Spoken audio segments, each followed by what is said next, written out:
Hi friends, welcome to our just media YouTube tutorials. ఈ వీడియోలో మనము ఒక టేబుల్ యొక్క ప్రైమరీ కీని ఏ విధంగా క్రియేట్ చేయాలి, అదేవిధంగా మరొక టేబుల్లో ఫారెన్ కీని ఏ విధంగా క్రియేట్ చేయాలి, రెండు టేబుల్స్ మధ్య రిలేషన్షిప్ని ఏ విధంగా ఇవ్వాలో ఈ వీడియోలో మనము నేర్చుకుందాము. ముందుగా మనము ఎస్ఎస్ డేటాబేస్ని అయితే ఓపెన్ చేసుకుందాము. ఇక్కడ లెఫ్ట్ సైడ్ నావిగేషన్ పేన్లో చూసినట్లయితే రెండు టేబుల్స్ ఉన్నాయి. ఒకటి ఎంప్లాయీ డీటెయిల్స్, రెండు కస్టమర్స్. ఇక్కడ ఎంప్లాయీ డీటెయిల్స్ టేబుల్ మీద క్లిక్ చేసినట్లయితే అది మనకి డేటా షీట్ వ్యూలో ఓపెన్ అయ్యింది. ఇప్పుడు డిజైన్ వ్యూ మీద క్లిక్ చేసినట్లయితే ఆ టేబుల్ మనకి డిజైన్ వ్యూలో ఓపెన్ అయ్యింది. ఇక్కడ ఈ టేబుల్లో ఎంప్లాయీ ఐడిని చూసినట్లయితే ఎంప్లాయీ ఐడికి లెఫ్ట్ సైడ్ని కీ సింబల్ ఉంది. ఈ ఏ ఫీల్డ్కి అయితే కీ సింబల్ ఉంటుందో ఆ ఫీల్డ్ ఆ టేబుల్కి ప్రైమరీ కీ అవుతుంది అన్నమాట. ఈ టేబుల్లో ఉన్న ప్రైమరీ కీని మరొక టేబుల్లో ఫారెన్ కీగా ఇచ్చినట్లయితే ఈ రెండు టేబుల్కు మధ్య రిలేషన్షిప్ ఏర్పడుతుంది.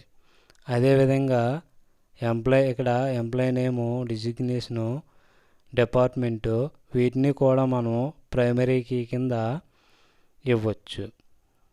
ఇప్పుడు ఎంప్లాయీ నేమ్ని ప్రైమరీ కీ కింద మార్చాలంటే దాని మీద క్లిక్ చేసి మౌస్ మీద రైట్ క్లిక్ ఇచ్చినట్లయితే కొన్ని ఆప్షన్స్ అయితే మనకి వస్తాయి. ఇక్కడ చూడండి, ప్రైమరీ కీ ఉంది కదా, దాని మీద క్లిక్ చేసినట్లయితే ఎంప్లాయీ నేమ్కి రైట్ సైడ్ని కీ సింబల్ వచ్చింది. ఇప్పుడు ఈ ఎంప్లాయీ నేము ఈ టేబుల్కి ప్రైమరీ కీ అవుతుంది.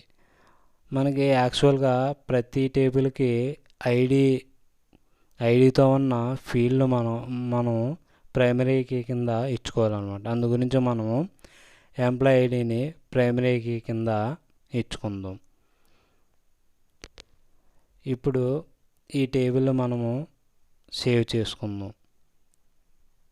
సేవ్ చేసుకోవాలంటే క్లోజ్ బటన్ మీద క్లిక్ చేసినట్లయితే సేవ్ అడుగుతుంది. ఇక్కడ మనం ఎస్ మీద క్లిక్ చేసినట్లయితే సేవ్ అయిపోద్ది. అదేవిధంగా ఇప్పుడు మనము మరొక టేబుల్ని క్రియేట్ చేసుకొని ఈ టేబుల్లో ఉన్న ప్రైమరీ కీని ఆ టేబుల్లో మనం ఫారెన్ కీ కింద ఇవ్వాలన్నమాట. ఇక్కడ చూడండి, ఒక టేబుల్ అయితే ఇక్కడ క్రియేట్ చేద్దాం. ఇక్కడ మనం ఎంప్లాయీ ఐడి అని ఒక ఫీల్డ్ని అయితే ఇక్కడ టైప్ చేద్దాం. ఇక్కడ మనకి ఇది ఎంప్లాయీ ఐడి నెంబర్ కాబట్టి డేటా టైప్ మనకి నెంబర్ అవుతుంది. అలాగే ఎంప్లాయీ నేము అని టైప్ చేద్దాం. ఎంప్లాయీ నేము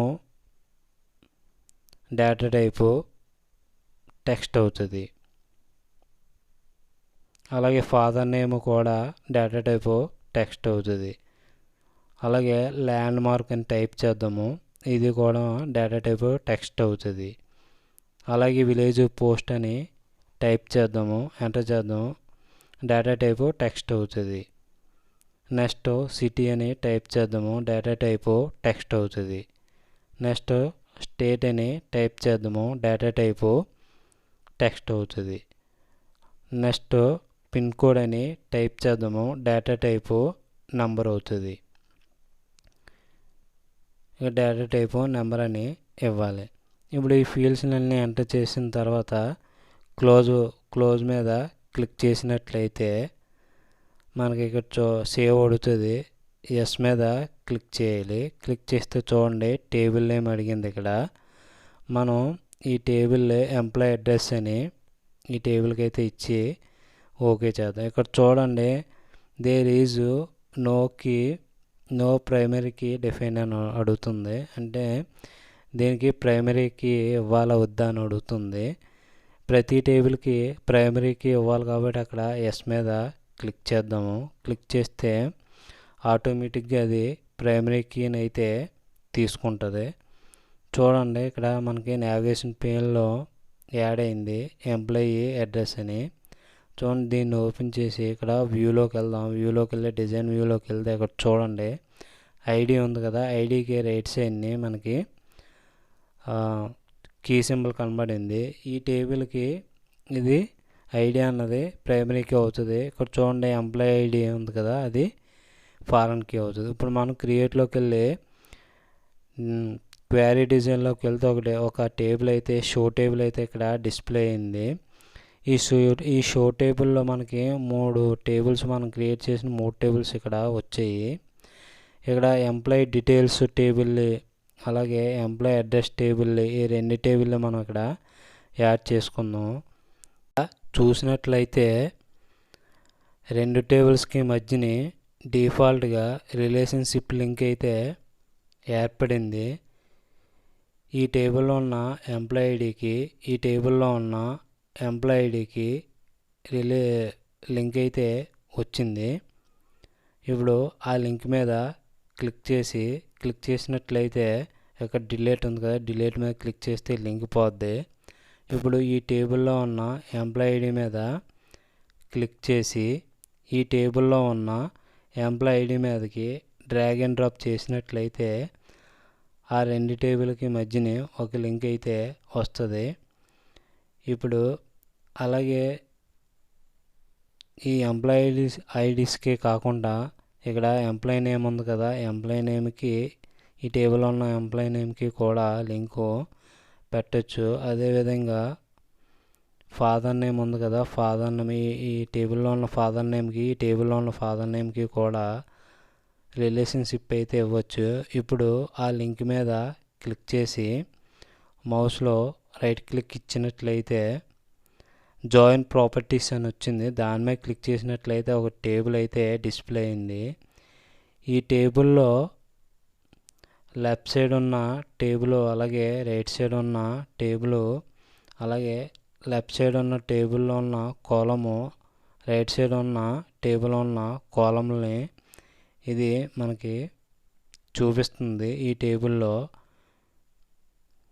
మనకి లెఫ్ట్ సైడ్ ఉన్న టేబుల్ ఎంప్లాయీ డీటెయిల్స్ టేబుల్, అలాగే రైట్ సైడ్ ఉన్న టేబుల్ ఎంప్లాయీ అడ్రస్ టేబుల్, అలాగే లెఫ్ట్ సైడ్ ఉన్న టేబుల్ ఏమొచ్చి టేబుల్ ఉన్న కాలము ఎంప్లాయీ ఐడి, అలాగే రైట్ సైడ్ ఉన్న టేబుల్లో కాలము కూడా ఎంప్లాయీ ఐడి. ఆ రెండింటికి రిలేషన్షిప్ వచ్చిందనమాట. ఫ్రెండ్స్, మీకు అర్థమైంది అనుకుంటాను. ఒక టేబుల్లో ప్రైమరీ కీని ఏ విధంగా ఇవ్వాలి, అదేవిధంగా వేరొక టేబుల్లో ఫారెన్ కీని ఏ విధంగా ఇవ్వాలి, 2 టేబుల్కి మధ్యని రిలేషన్షిప్ని ఏ విధంగా ఇవ్వాలో మీకు అర్థమైంది అనుకుంటాను. మొదటిసారి మీరు ఈ వీడియోని చూసినట్లయితే మా ఛానల్ని సబ్స్క్రైబ్ చేయండి, లైక్ చేయండి, షేర్ చేయండి. మీకు ఏమైనా డౌట్స్ ఉంటే కింద కామెంట్ బాక్స్లో కామెంట్స్ పెట్టండి. Thanks for watching.